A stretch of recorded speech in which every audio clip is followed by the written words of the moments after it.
আজকে তোমাদের সাথে শেয়ার করব ইলিশ মাছের মাথা দিয়ে কচুলতির রেসিপি। সুন্দর করে কেটে রাখা কচুলতিগুলোকে গরম জলের মধ্যে একটু হালকা করে নুন হলুদ দিয়ে সিদ্ধ করে নিতে হবে। তারপর জলটাকে ছেঁকে নিয়ে কড়াইতে অল্প করে তেল দিয়ে আগে থেকে নুন হলুদ মাখিয়ে রাখা ইলিশ মাছের মাথাগুলোকে আস্তে আস্তে ভেজে নিতে হবে। এদিক ওদিক করে ভেজে নেওয়ার পর যখন হালকা হালকা গোল্ডেন কালার হয়ে যাবে তখন ওগুলোকে আস্তে করে তুলে রাখতে হবে। দেখো আমি কিভাবে এগুলো তুলে রাখছিলাম।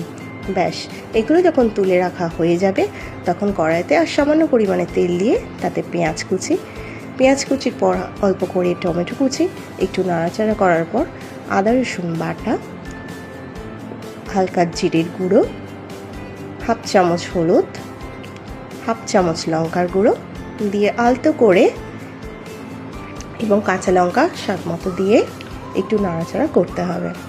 এরপর আমরা সেদ্ধ করে রাখা কচুর লতিগুলো এর মধ্যে দিয়ে হালকা করে নাড়তে থাকবো।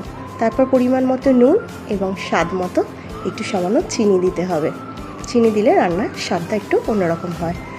এরপর যে মাছগুলো আমরা ভেজে রেখেছিলাম সেই মাছের মাথাগুলো আমরা চাপিয়ে দেব। দেখো নাড়াচাড়া করতে করতে মাছের মাথাগুলো অলরেডি ভেঙে গেছে এবং অল্প করে সামান্য পরিমাণে জল দেব।